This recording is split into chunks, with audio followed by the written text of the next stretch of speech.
Ramp walk செய்யக்கூடிய அந்த 350 metre நீளத்துக்கு ஒரு நடைமேடை, கீழே தரை முழுவதும் விரிக்கப்பட்டிருக்கூடிய அந்த பச்சை பாய், இது எல்லாமும் சேர்த்து பெரிய அளவுக்கு இந்த பிரம்மாண்டத்தை காட்டுகின்றன.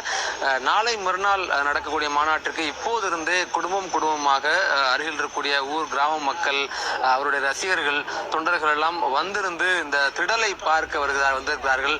அது நான் செல்லும் பொழுதும் இந்த மின் விளக்குகள் அமைக்கப்பட்டிருக்கிறது. 3000க்கும் மேற்பட்ட பெரிய அளவிலான மின் விளக்குகள் பொருத்தப்பட்டிருக்கின்றன. இது மட்டுமில்லாமல் பார்க்கிங் ஏரியா, அதே போல இந்த பார்க்கிங்கில் இருந்து பொதுமக்கள் நடந்து வரக்கூடிய, தொண்டர்கள் நடந்து வரக்கூடிய சாலை சுற்றிலும் இந்த மின் விளக்குகள் பொருத்தப்பட்டிருக்கிறது. நாம் பார்த்துக் கொண்டிருக்கிறோம். இதே போன்று மாநாட்டுக்கு வருவதற்கு ஏதாவது அவசர உதவி, அவசர சிகிச்சை தேவைப்பட்டால் அதற்காக அவசர உதவி மையம் ஏற்பாடு செய்யப்பட்டிருக்கிறது.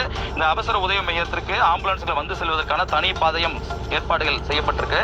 நாம் பார்த்துக் கொண்டிருக்கக்கூடிய இந்த காட்சி என்பது LED திரை. அதாவது மாநாட்டு திடல் என்பது சுமார் 250 ஏக்கரில் உருவாக்கப்பட்டிருக்கிறது. ஆகவே கடைகோடியில் இருக்கக்கூடிய அந்த தொண்டர்களுக்கு மேடையில் இருக்கக்கூடிய விஜய் மற்றும் நிர்வாகிகள் அவர்களுடைய கருத்துக்கள் போய் சேர வேண்டும் என்பதற்காக ஒவ்வொரு அந்த பாக்ஸ் எனக்கூடிய அந்த இடங்களில் LED திரைகள் அமைக்கப்பட்டிருக்கின்றன.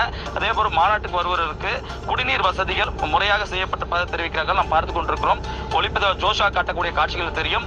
இந்த குடிநீர் பைப்புகள் ஏற்கனவே குடிநீர் தொட்டிகள் போன்று அமைக்கப்பட்டிருந்த போன மாநாட்டிற்கு இந்த மாநாட்டிற்கு குடிநீர் பைப்புகளை ஏற்பாடு செய்யப்பட்டிருக்கின்றன. இதில் தொடர்ந்து தண்ணீர் வருவதற்கான ஏற்பாடுகள் செய்யப்பட்டிருப்பது தெரிவிக்கிறார்கள்.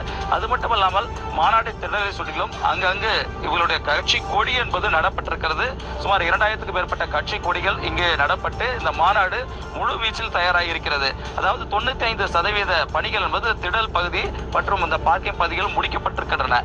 மிச்ச சுற்றி வைக்கப்பட்டிருக்கிறது. இந்த டேங்குகளிலும் ரசிகர்கள், தொண்டர்கள் தண்ணீரை பிடித்து குடித்துக் கொள்ளலாம் என்று, குடிநீரை பிடிக்கலாம் என்று சொல்லப்பட்டிருக்கிறது.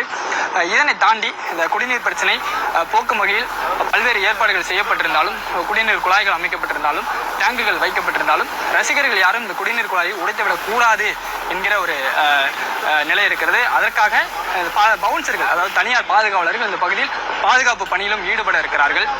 அவர்கள் இந்த குடிநீர் குழாய்களை உடைத்து விடாமல் பார்த்துக் கொள்ள வேண்டும் என்பதற்காக பாதுகாப்பு பணியில் ஈடுபட இருக்கிறார்கள்.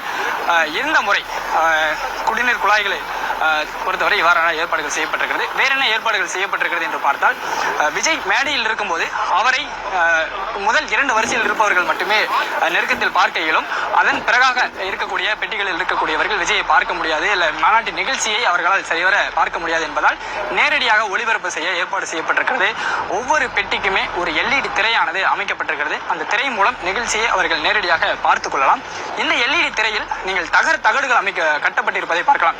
ஏன் இந்த தகடுகள் கட்டப்பட்டிருக்கிறது என்றால், கடந்த மாநாட்டிலே நாம் பார்த்திருந்தோம். இந்த தகடுகளில் இருக்கக்கூடிய பகுதியில் இருக்கக்கூடிய கம்புகளில் கால் வைத்து அந்த LED திரைகள் மீது மேலே ஏறி இந்த மாநாட்டு நிகழ்ச்சியை பார்த்த ரசிகர்கள், தொண்டர்கள் பார்த்தார்கள். அது பரபரப்பு ஏற்பட்டிருந்தது. பலமுறை அறிவுறுத்தியும் கீழே இறங்க மறுத்து மேலே நின்றிருந்தவர்களெல்லாம் நாம் பார்த்திருந்தோம். ஆனால் இம்முறை அதுபோன்று மேலே ஏறுவதையெல்லாம் தடுக்கும் வகையில் தான் இந்த LED திரைகள் அமைக்கப்பட்டிருக்கக்கூடிய ஒவ்வொரு பாக்ஸ் பகுதியிலுமே அந்த LED திரைகள்